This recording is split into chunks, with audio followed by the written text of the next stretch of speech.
Good afternoon, everyone, and welcome to the Conversation with Al McFarlane.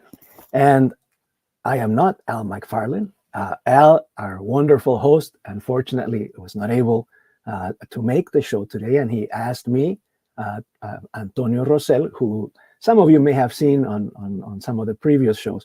He asked me to fill in for him today. We have a wonderful, wonderful show for you today, a wonderful conversation about food, about culture, about the role that food plays, not only in sustaining us in life and in good health, but also in building bonds with our families, with our communities, building identity and celebrating that identity, that culture, those connections among us within our own cultures, and then also with other cultures. Food as a way of learning about not just ourselves, but others who live in and around our communities, others with whom we share space in our cities. Now, I'm going to precede this by saying I am not an expert about food. I am not a researcher or an investigator about food, but I have been eating for the last 55 years of my life, and I enjoy it very much. And I think it's a huge and wonderful way to get to know each other and the world.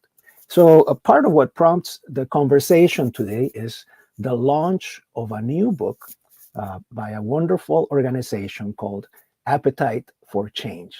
And this book, which I believe was just published July 9th, the official publication date, is a book called Soulful Recipes from a North Minneapolis Kitchen. And one of the things that we want to do with you today is, of course, to have a chance to listen to the authors of the book, the people who have made this book possible and who have collected these recipes, but also to let you know about a really important event to celebrate this community success and this opportunity to see the traditions of our cultures in print ready to be shared with others. So if you have your calendars ready, if you have them available, make sure to write this date down. Thursday, July 25th, which is next week. Next week on Thursday. So Thursday of next week at the Capri Theater on Broadway Avenue in North Minneapolis at 5 p.m.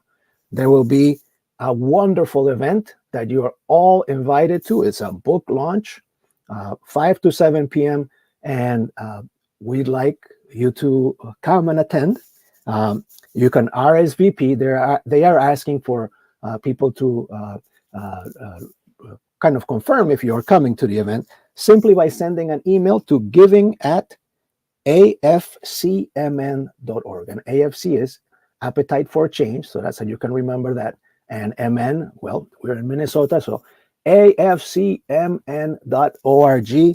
giving@afcmn.org. Send an email so you can come to this event 5 to 7 p.m. At the Capri Theater, and it's going to be wonderful. And right before I bring our guests in, we have three wonderful guests. Before we bring them in, I want to make sure to share a little bit of something that a quote that I read a while ago and that has resonated with me for a long time. And it's written by this really prolific writer, a Chinese intellectual of the 20th century. His name is Ling Yutang. And in case you want to Google it, his first name is Lin, and the second name Yutang, Yutang. And the quote goes, it's not going to be exact, but love of the most sincere form of patriotism is love of the foods of your childhood. Um, and that resonates with me because I remember the things that I ate when I was growing up in Peru. I'm not from Minnesota originally, and that always is something that brings me back to that time in my country and to the people in my family with whom I shared those meals. Um, and I think that may be something that we all have in our histories, right? And reconnecting with that the love that we felt as we were having our first meals and shared within family, shared with friends, shared with relatives, shared with culture are a really important component of happiness. So, anyway, without much further ado, I am going to bring our three guests, and I'll just say a tiny little bit about them. Three wonderful people, Miss LaTasha Powell, Miss Michelle Horovitz, and Miss Princess Titus are here to talk to us about food and about their wonderful book, about this upcoming event. Oh, and I should also say something too. Don't forget to subscribe to our channel. So anyway, so here we go. I'm going to ask our producer, Cooper, to please bring in our three wonderful guests. It's going to be a wonderful conversation. And here we have Miss LaTasha Powell, Michelle Horvitz, and Miss Princess Titus. Thank you very much for joining us this afternoon. I think we have a lot to talk about, and maybe we'll start just by maybe go around and give us a brief introduction about you and your history and food, how food fits in your life and why you are excited about food. I know why I'm excited about food. And actually, I just had lunch before our show here, so I would be sure to not, feel a little weak. But anyway, who would like to start? Any volunteers? Oh, no volunteers yet. Well, I'm going to ask Miss LaTasha Powell, see if she will say a little bit of something about herself and her history and her excitement about this book and food and all of these things. So, Antonio, of course, you went backwards in my mind. I was like, we're going from the oldest to the youngest. But of course, I will be last. Well, like Antonio said, my name is LaTasha Powell. I'm one of the co founders and president of Appetite for Change. I'm a native Northsider, Northside, Minneapolis. Um, and I'm very passionate about food justice and the food movement in my community. And I got involved because of that. I really felt like, as a black woman who's from this community, who's seen the foodscape in North Minneapolis change over the years, and I'm sure that it will come up further in our conversation, but to see how the foodscape has changed during my life here in North Minneapolis to where it's at now, I really wanted to make it my personal and fortunately became my professional mission to make sure that um, all people in North Minneapolis have access to good, healthy food.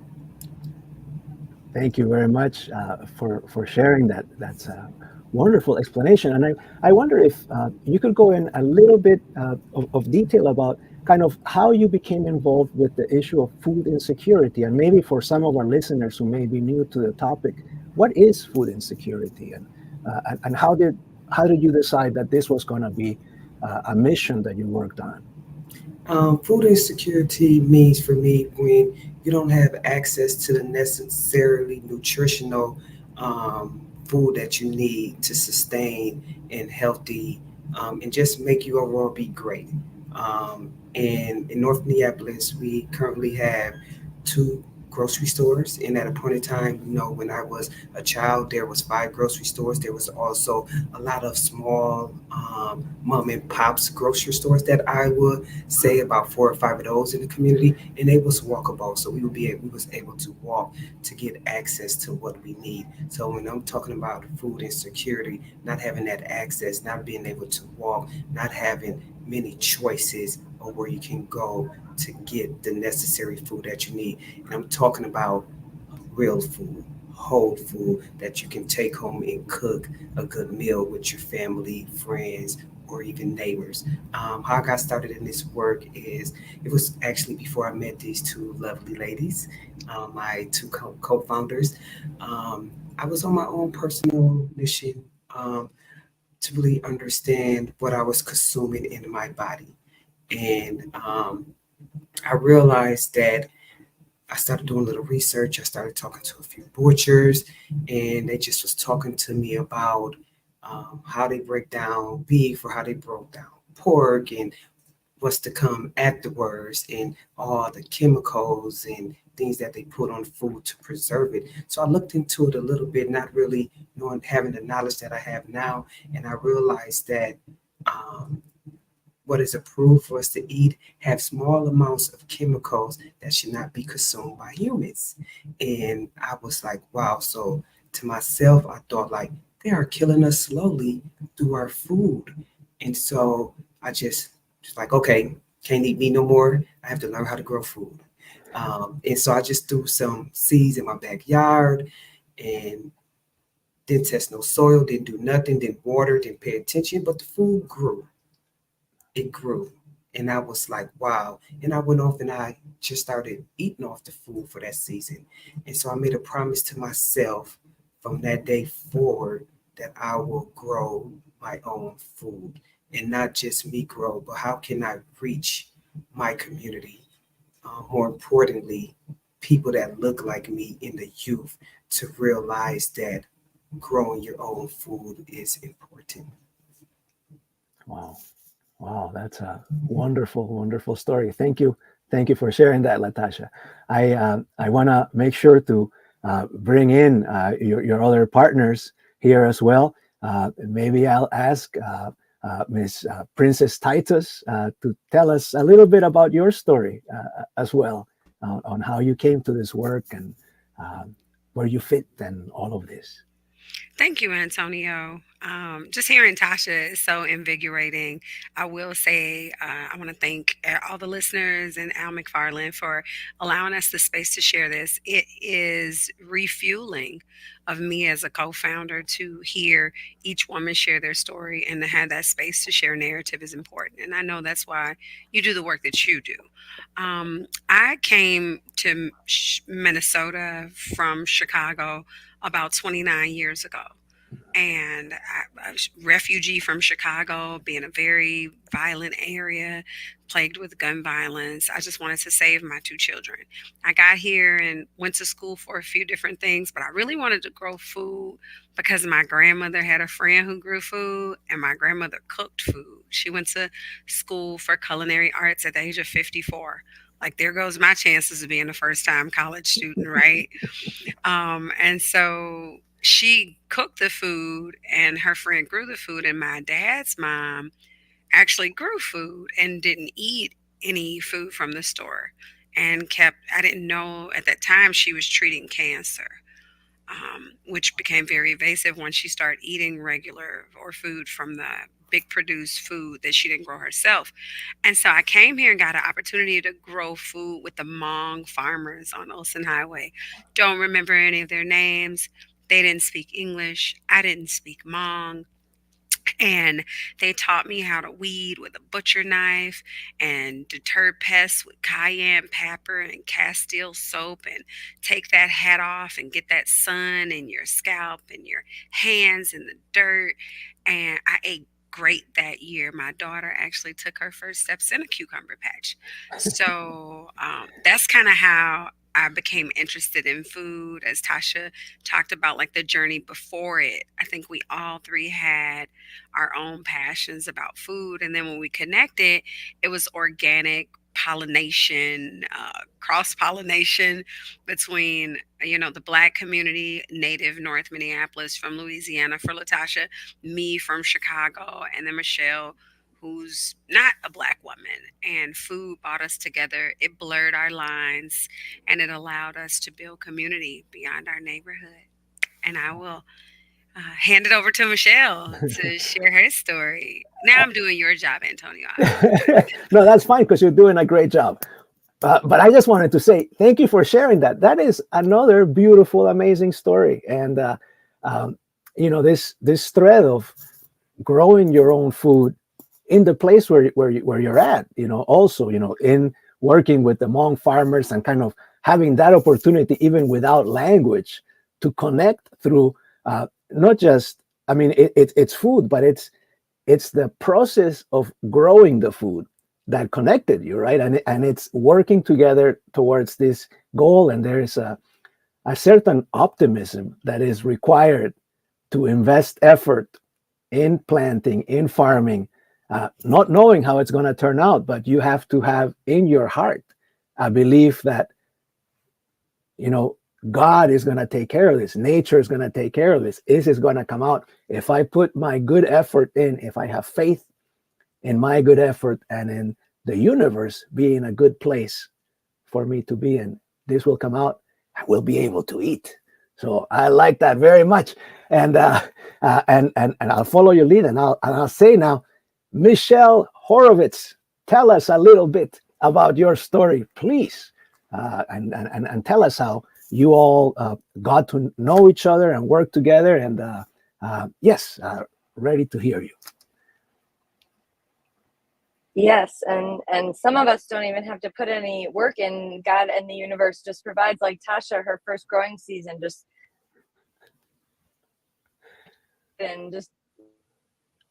really do it. That's how powerful I feel like the universe is to give us the food that we eat. And I have a childhood connection as well to growing food with my grandparents, and just learning at such a young age how much better that green bean or the cucumber, the tomato tastes right off the vine, right in your backyard. And so that was just a way that I was really able to connect with my elders, with my grandparents, and learn. And then I just kind of got the bug as a young kid, a third child, sort of coming home from school, two working parents, both older siblings out working their jobs or doing their after school activities, and just kind of fending for myself. So I just started like getting really creative at a very young age in the kitchen, like making weird combinations and just like I was really little. I had to climb up on countertops to get the things. And but then, as I got older and really actually grew a love of cooking and creating recipes, I had sort of a dream I'd go to culinary school. But I did go the traditional route and studied at a 4-year college, and sort of was like scared in a way. Just my background and the culture that I'm from. It's like you go save the world or become a doctor or a lawyer or a business professional or maybe like a teacher or police officer, firefighter, but like a chef, like going and being like, it was like being an artist. It just wasn't something that I saw as like an acceptable career path. So not that like my parents ever said, don't go pursue your dreams, of course, but I think if I had taken that risk, I would have moved to New York City. I waited tables since I was 14. I've always worked in the food service. So I might have gone and just rented a room on Craigslist and gotten a job at like Danielle or some really fancy place waiting tables and done culinary school. But I put that dream on hold, and I actually went to the University of Minnesota Law School. I graduated in 2005. And 2005? Yeah, 2005. And I moved to Miami. I worked as a public defender, but I couldn't kind of let go of that dream of doing something professionally in food. And so I actually took a leave of absence from the public defender's office in Miami-Dade County to enroll in. I did enroll in culinary school at Johnson & Wales, but 2 weeks before that, 2 weeks before my start date for class, I met my mentor and chef, who's actually, her dad is from St. Paul. Her husband, born in Mexico, immigrated to Wisconsin and then moved to St. Paul. So they have like strong Minnesota roots, is Michelle Bernstein. And so I was able to go and work for Michelle Bernstein in her, she just won James Beard Best Chef of the Southeast. And she was the first woman to win that award. So I had the privilege of learning from her. I had a little side hustle as a catering, like a little like parties for friends and family down in Miami. But we had our first child and moved back here, and I was looking for a way to combine my passion for food and for racial and social justice, not wanting to be a public defender, feeling like I was just a cog in the wheel of criminal injustice that was purposefully designed to get the results that we currently have, and knowing that I probably couldn't hack it as a award-winning chef, because you got to work like every night, every weekend. Tough to have a family, tough to have kids, and so I was like searching for my soul, and I was fortunate to meet Princess and Tasha, both in very serendipitous and different ways, and the rest is what we call a beautiful history. So thank you for listening.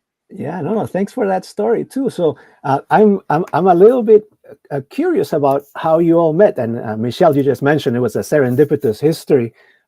Now, just going through, what I've learned about your organization, Appetite for Change has been around since 2011, if I'm correct. And so, how did it end up that the three of you got together?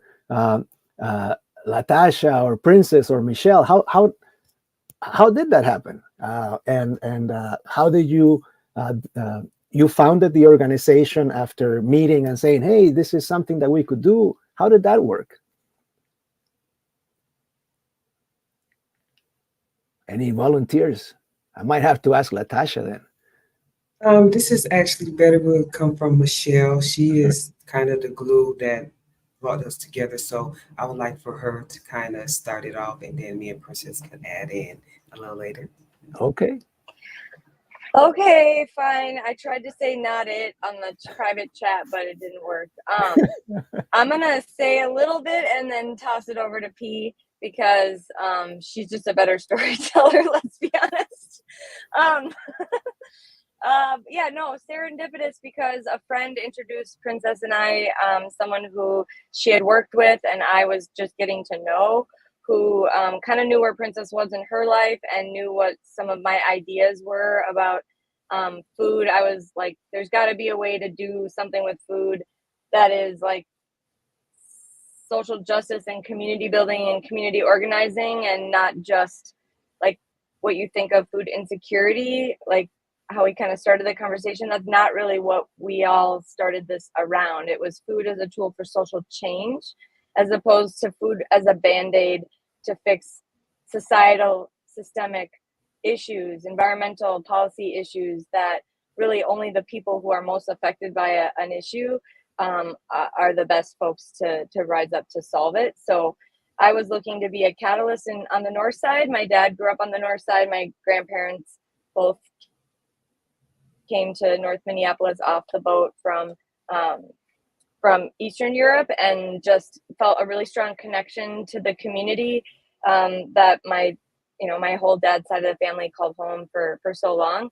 And seeing as a public defender in Miami-Dade, seeing in the courthouse the teen cuisine food truck, that kids who had been locked up in cages for stupid shit that kids do. Oh, can I say that? Sorry. Stupid stuff that kids do. Sorry. Stupid stuff that kids do. Apologies. Sign up for subscribe to the thing, everybody.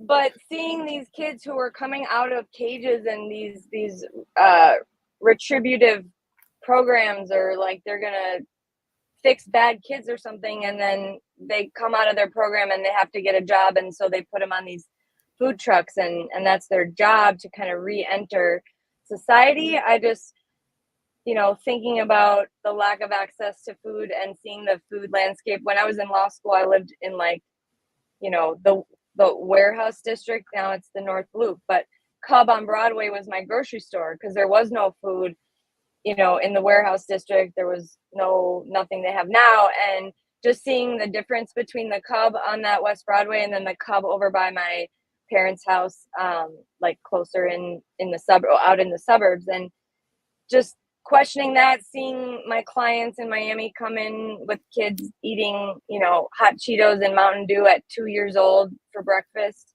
and just wondering, like, what could I do more upstream? So that friend knew my goals, and she introduced me to Princess, and we had a really transformative first interaction on 11/11/11.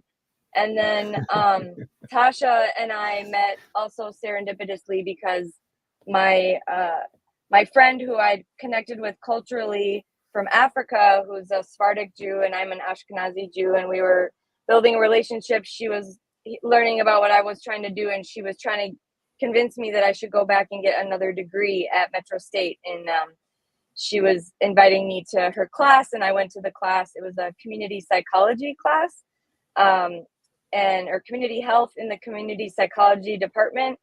Tasha will have to tell you that. And Tasha was doing a presentation about an internship she had done at the Tubman Center, and she actually told the story about like becoming a recent vegetarian and being a North Sider. And I harassed her teacher until her teacher got Tasha to contact me, and then Tasha and I met in late summer, fall of 2011 as well. And I actually take credit for actually introducing Princess and Tasha physically in the same room for their first conversation. They both knew who each other was and had a lot of deep family and social connections to each other, but had never actually met. Look at that. P, what'd I leave out, P? I don't think you left out anything. You did a great job. Yeah, I will say when I think the part that stands out to me about how we all connected in the beginning is that Tasha was in school. I was in school. We were both at Metro studying different things. And how in some communities you don't have capacity to be at the Capitol fighting for advocacy change, to be out networking, to meet people who are doing the same work. Or, you might meet somebody at the co-op while you're shopping, but do you even have capacity to follow up on that? So even when Michelle says that Tasha wasn't following up, I'm like, okay, she was probably in finals and had other stuff going on. And then also, how do you find spaces that are safe when you cross outside of your community to meet somebody from another culture? How do you make sure that relationship isn't extracting or diverting from your true main mission? So I will say when all three of us did come together, we had ideas about what we were passionate about. Then we had ideas and we had visions for each other. But that shared vision of community, having voice, having space, and being able to access and grow and create their own spaces where they could grow food and cook food, and having that knowledge. Tasha was real big on what are water soluble vitamins? Why do you eat them? When's the best time to eat them? I didn't know any of that. Michelle had an idea, and I want to say maybe before that worked with a food assessment at North Point with some of the community members who were doing food justice work in the community, Michael Cheney, Devon Nolan, just some of those people. So she had an idea of what was going on. I was in the field of reentry.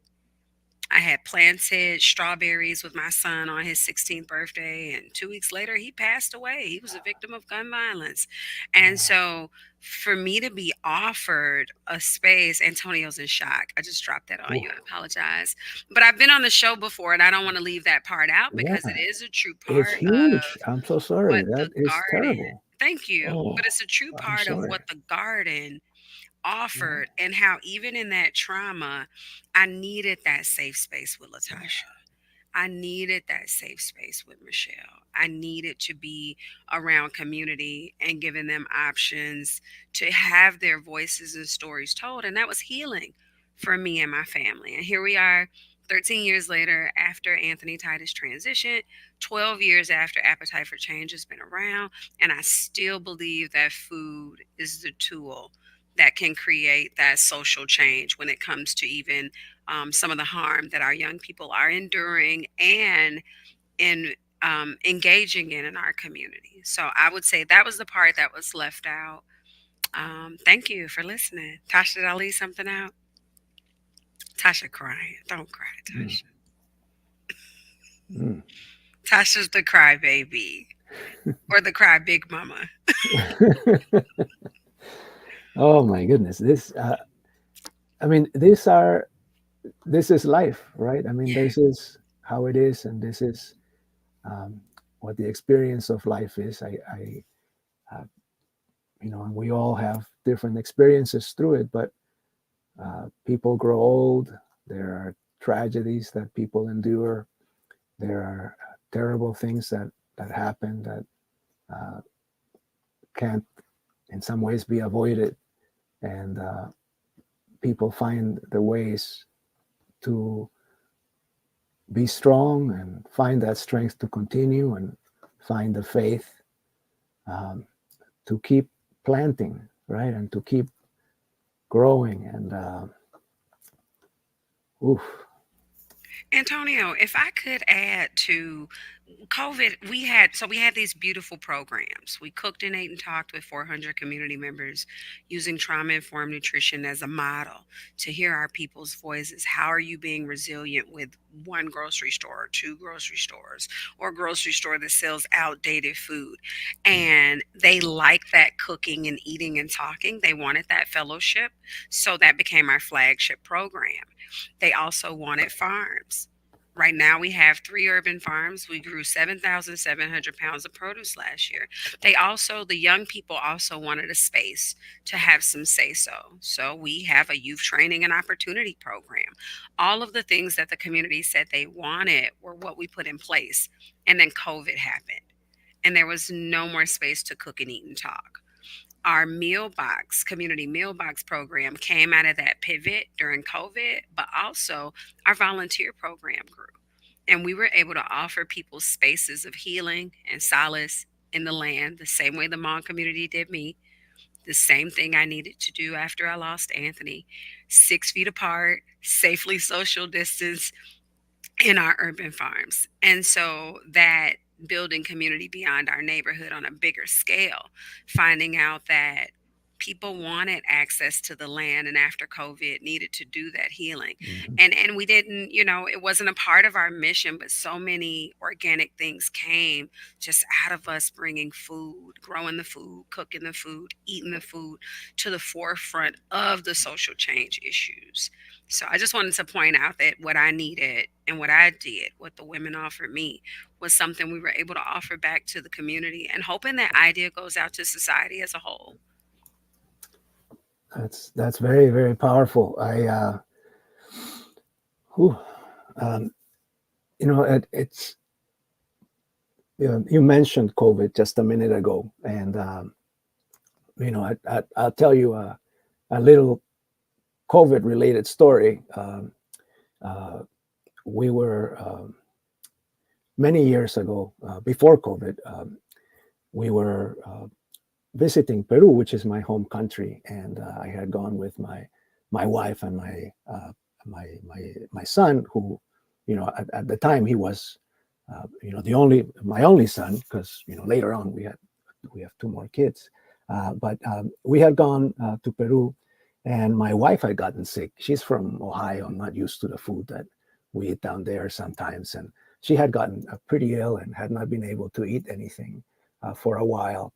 Um, and we had been in the north of Peru, and then we came back to Lima, which is where I'm from. It's the largest, it's the capital city of Peru, and I have family there. And we had gone to visit an aunt of mine, Julia, my aunt Julia, and I remember when we went there. This was must have been almost 20 years ago, and my wife hadn't been able to eat for a while, but we went to Julia's house, and she made this delicious soup for her that, and a couple of dishes that felt very healing to her. And, then she was kind of on demand after that. And so the two connections are, one, how food cooked by people who love you is healing, and then also the connection with the loss of my aunt Julia, who died from COVID during this time of COVID, and how that, I mean, and just kind of, in a way, thinking back about that, and kind of all of the trauma that went on throughout the world, as a result of that disease, and but also the role that family connection and strength also has through that. And we still remember my aunt, and we talk about how that soup was so good, and and my wife says, oh, I just felt like I was coming back, and so, and she didn't know her before that trip or after, but the memory that my wife has of Peru and of healing and of love is through food, from this aunt who is no longer here with us, but that lingers, and it's interesting to me. It's related, and it's such a, in a way, eating together is such a fundamental part of our life as humans, our sociability and connection, and part of spirituality too, right? I mean, a lot of times we break bread. I mean, even that expression of breaking bread. So, very interesting. Thank you all for each one of you sharing this, these different aspects. And I'm going to make sure to do something, though, that I mean, we're getting into this wonderful conversation, and we have hardly talked about your book. And I want to make sure that we talk about your book, because I know our listeners want to hear about it. And tell us a little bit about what's in it, the process of developing it, what you hope people get out of it, how they can buy it, where they can learn more about it. Who wants to go first? Anybody? Don't be shy. Oh, everybody's being shy. Tasha. Yes, Tasha. Okay. So what I would kind of start with that question. What I hope people get out of this book is really good recipes, be able to bring their family together with this book and make some of the delicious meals that, the 5 individuals who helped put this book together, whose recipes are in this book, that they can have a little bit of us at their house. It was a long time coming. This was one of our dreams in the beginning when we met each other, was to create a cookbook.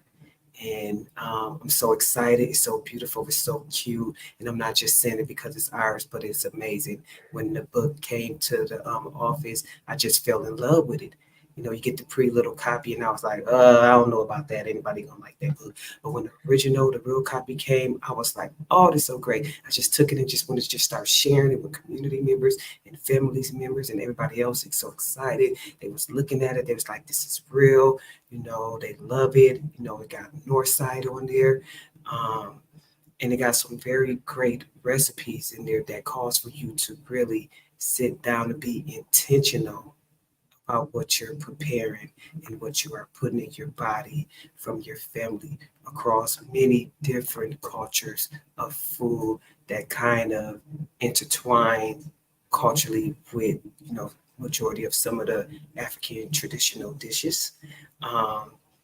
It's amazing and great. We worked on this book before COVID, and of course, it's getting final now. And I would have to give all that good credit to Michelle of making sure that we saw this book through. It's very tough and difficult for us during COVID to try to get this created, and she did not stop. And if you know anything about Michelle, when she has her mind to something and she want to get something done, she's going to get it done. And so that's where. But I really just want people to bring this into their home. And when they're bringing it into their home, read the little stories that's inside of it as well, and not just pay attention to the recipe. Because with those little stories, you'll find a little bit of pieces of each one of the individuals who have parts in this book about their story. And this book was very important to me because although my grandmother and her sisters are not here anymore, but there wasn't no professional chef. There was cooks, and they was great, and they was amazing cooks, and they fed the community, their family, and I miss that food, and I miss their cooking because I could not cook like them.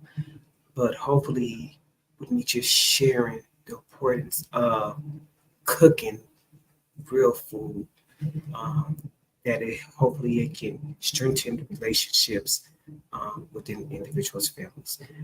You shared earlier that we having a cookbook event at the Capri Theater next Thursday, July 25th from 5 to 7. We will be there.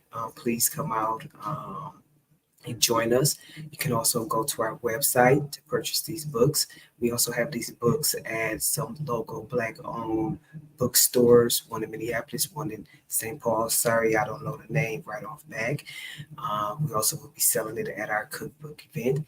And then I will go ahead and turn it over to Michelle.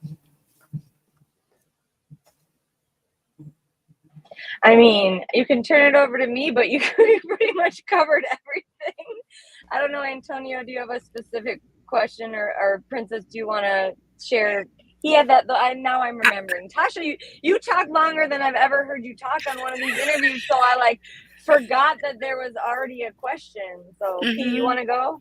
I do. I want to say those books are being offered at Strive Publishing, and we'll also have a book release there on August 11th, and then Planting People, Growing Justice bookshop, and we'll be there October 5th. Just two things I thought you talked about. The cookbook came from, so our young people created, were the ingenuity behind Breaking Bread Cafe.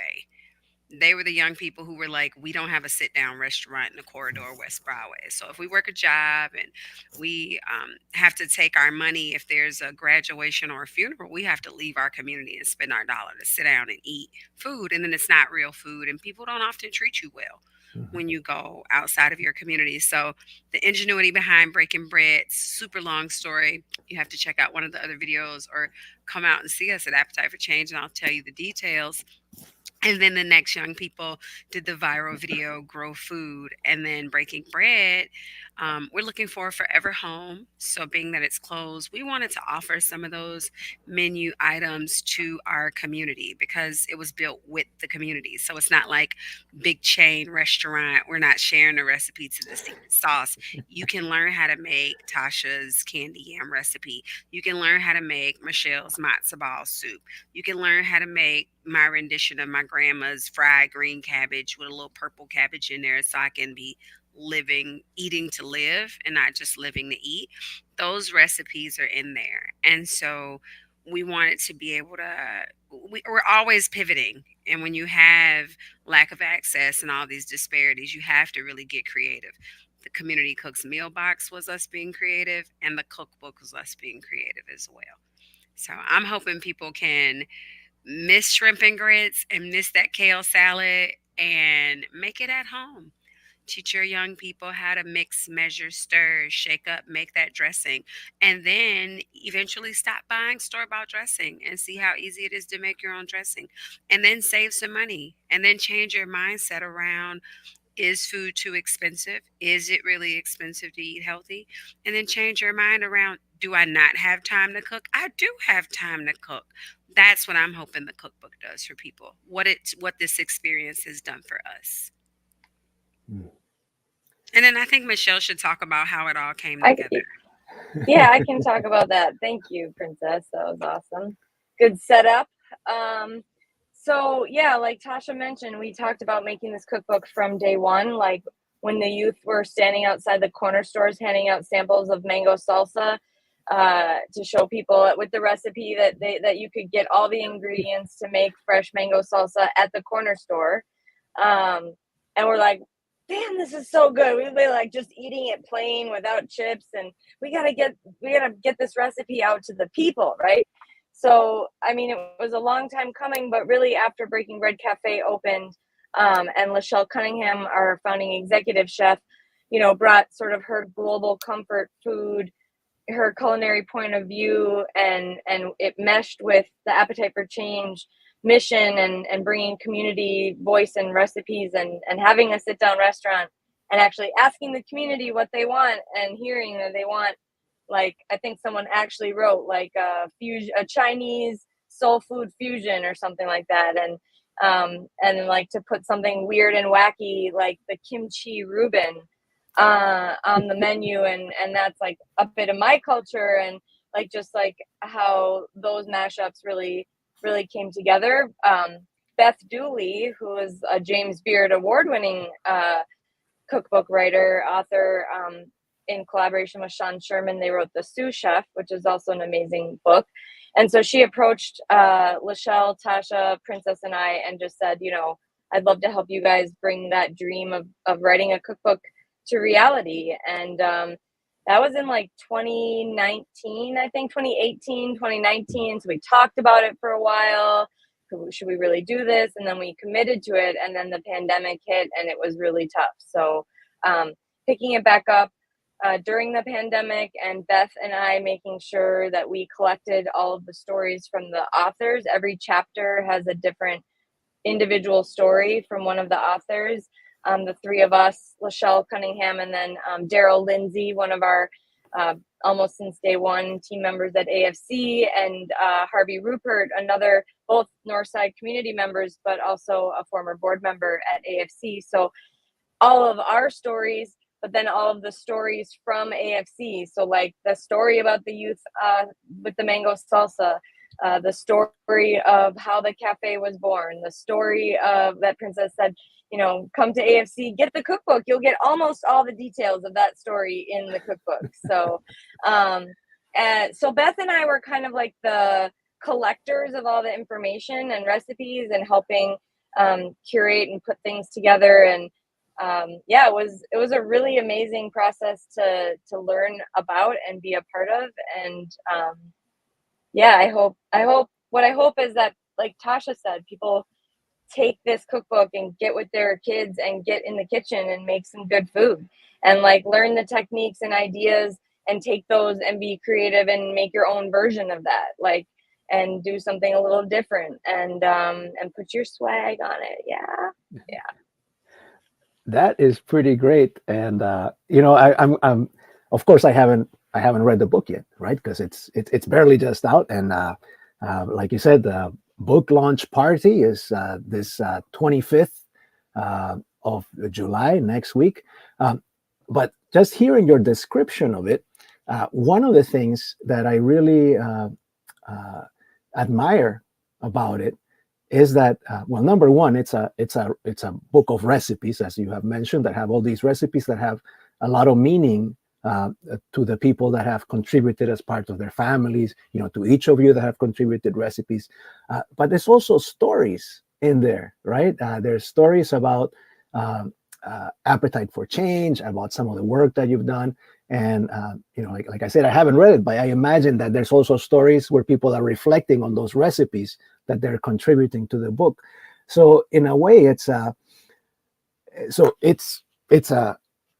how to cook this dish kind of book, but it's also a kind of a testimony in a way, right? About people's individual and family histories, and then also a testimony about the power that you all have had to create an organization, to follow a vision over time, to put the work that is needed to create this beautiful thing that can be shared with others and can touch others as well, while also transmitting these traditions from the different cultures that make up an important and key place in our state. Yeah, North Minneapolis, part of Minneapolis, part of many histories, many cultures, over time.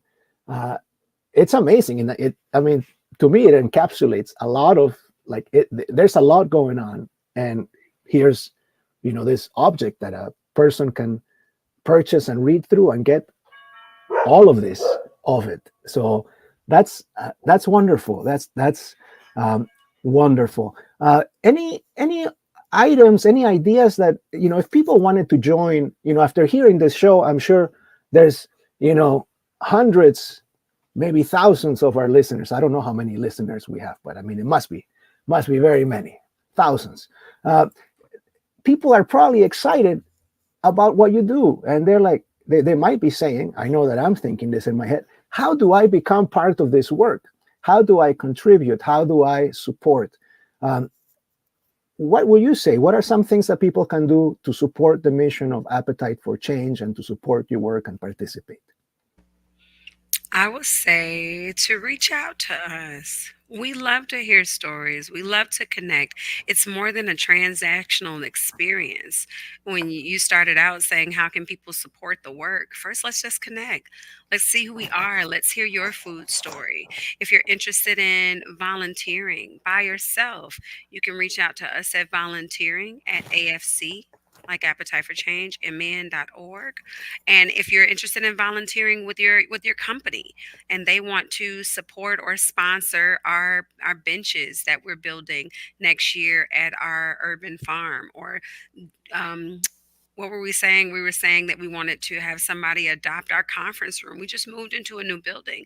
And so can we get it painted? Can we get it beautified? Because we've always done a lot of good work with limited investments into us. Even celebrating. Email Tasha and just tell her thank you. Send Michelle a great thank you as well. Celebrate us. Volunteer with us at our farms. Come out and meet our young people. Let them hear the stories and the challenges that you had growing up. Come to one of our community cooks events. We are back cooking and eating and talking about the change that we want to see twice a month, cooking real vegetables. And inside of that community cooks event, we have a little farm stand you could participate at. So you can pick up real greens and produce that's not grown with chemicals. At one of our community cooks events, we also have 3 farm stands that we're hosting, one in July, one in August, and one in September. So you can stop by the farm stand and pay what you can for produce. You can also make a donation. Of course, we can't do this without resources, without time, talent, and resources. So you can go to our website, which is afcmn.org, and you can make a donation. We'd like for you to become a monthly donor. It's those sustaining donors that allow us to continue to be able to envision, develop the work, make changes, and employ our young people. We have 30 young people right now in our office. I told them, I'm doing an interview. If you see me in the room, they said, so should I be quiet? I said, no, you should make faces at me. Because you have to be able to be loud and be a child if you're going to truly, like LaTasha tells the young people, grow your own food and cook your own food, changing your internal environment so that you can change the external environment, and dispelling those myths about growing food being like slavery. So we don't want them to be quiet. We want them to be big, bold, vivacious young people who eat real food. And we want them to make faces at me while they're walking past the window. So join us. Our demographic is real food for real people. And I'm looking forward to seeing and hearing from some of the listeners soon. Oh, that's wonderful. And the youth are the truth. So if youth are interested in working at AFC, they should come and apply. Well, look at that. That sounds like a lot of different opportunities for people to be part of this and to support a movement, really, right? I mean, it is a movement that you're building, and you have been building for a while now, for a long time. And there's still a lot more that it sounds to me you want to do. I'm going to just make sure to let everybody know, please, please, please visit the website of Appetite for Change, afcmn.org. All of your information is there, correct? How to donate, how to send you a thank you email, how to connect with some of the programs and activities, your monthly food. There's probably a Facebook channel as well. Oh, that's the place to go, afcmn.org. Oh, and we have another URL at the bottom of the screen, Is that still good? Appetite for Change, It's MN? it's the longer one. You can do the longer one or the shorter one. AFCMN.org goes to the same place as Appetite for Change MN.org.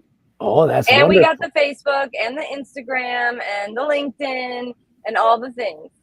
And the cookbook launch. Please come out to the cookbook launch. Register. We would love to see you as we celebrate. We can sign your cookbook.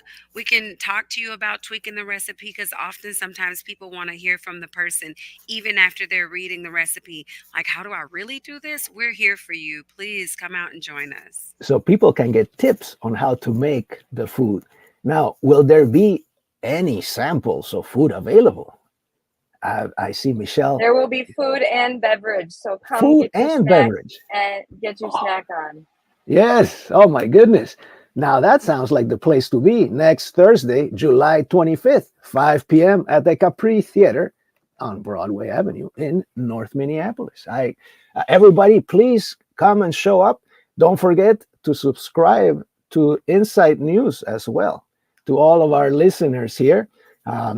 And well, I see that we have about just a couple of minutes left in our show.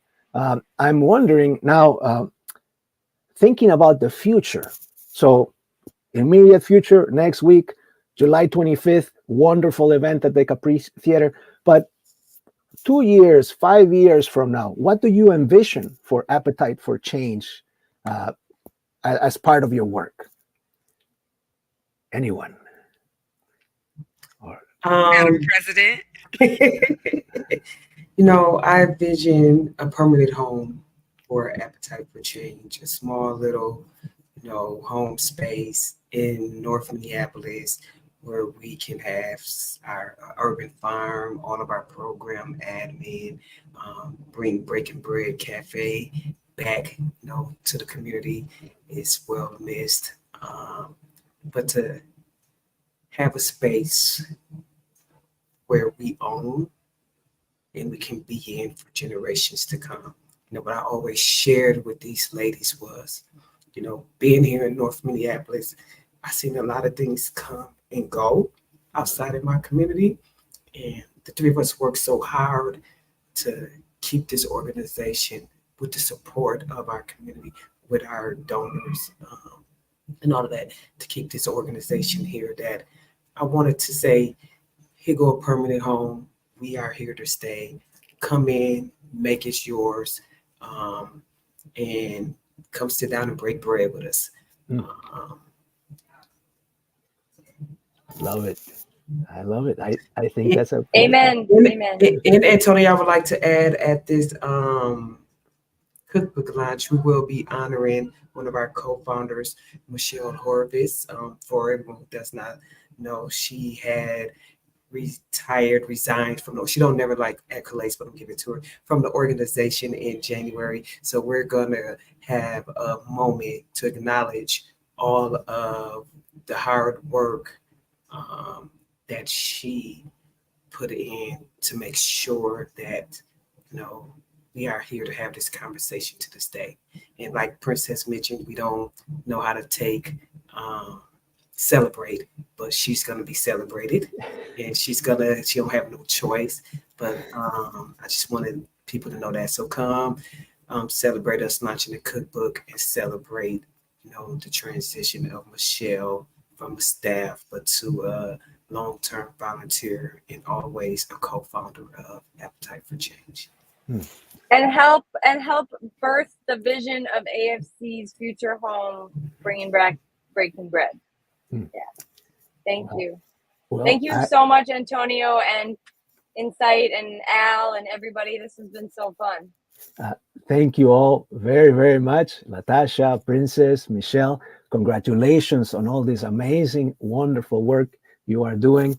The event next week, July 25th, 5 p.m. at the Capri Theater. I hope we get 1,000 or more people there. I hope there's lots of books that everybody purchases. It's going to be wonderful. And I look forward to staying in contact with you. Thank you so much for our show today. Thank you to Mr. Al McFarlane and to Insight News and to the production team for our show. And everybody, don't forget to subscribe to Insight News. And thank you. Goodbye, everyone. Bye. Thank you. Thank you.